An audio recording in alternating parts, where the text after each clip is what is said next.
होलिका को वरदान था कि आग जोर से। तो प्रश्न ये खड़ा हुआ कि जब होलिका को वरदान था कि आग नहीं जलाएगी, तो फिर होलिका जल क्यों गई? जब प्रहलाद को लेकर बैठी तो जल क्यों गई? उत्तर दो आप, क्यों जल गई? जोर से। मैया पीछे वाली, मैया, ओ नीली मैया, जा रही हो मेरी मां? टाटा। गुस्सा हो गई क्या? जल्दी आना। सुनो, जब होलिका को आग जला नहीं सकती थी, ये वरदान था, तो फिर होलिका जल क्यों गई? पीछे वाले भक्त बोलेंगे, पीछे वाली मैया, सबसे पीछे लाल मैया जो अब भी आके बैठती चली जा रही है, बताओ।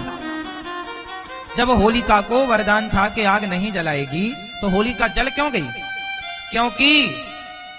क्योंकि होलिका को वरदान इसलिए था कि कोई जल रहा होगा तो तुम बचा लेना।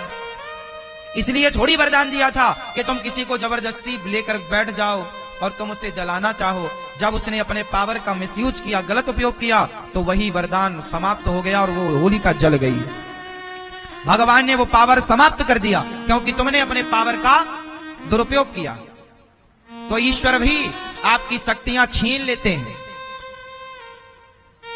क्योंकि आपने दुरुपयोग किया।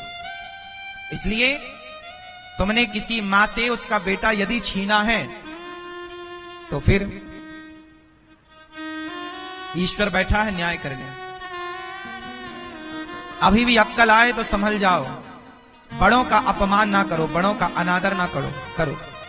पति को वश में रखना अच्छी बात है, पर पति को वश में रख करके वो अपने माँ की सेवा नहीं कर रहा है तो उससे बोलो कि सुनो, माँ बाप की सेवा नहीं करोगे तो नरक जाओगे, इसलिए माँ बाप की सेवा करो। पत्नी का धर्म है कि पति यदि गलत अधर्म के राह पर चले तो पत्नी उसे अधर्म की राह से निकालकर धर्म की राह पर लगाए, ये पत्नी का धर्म है।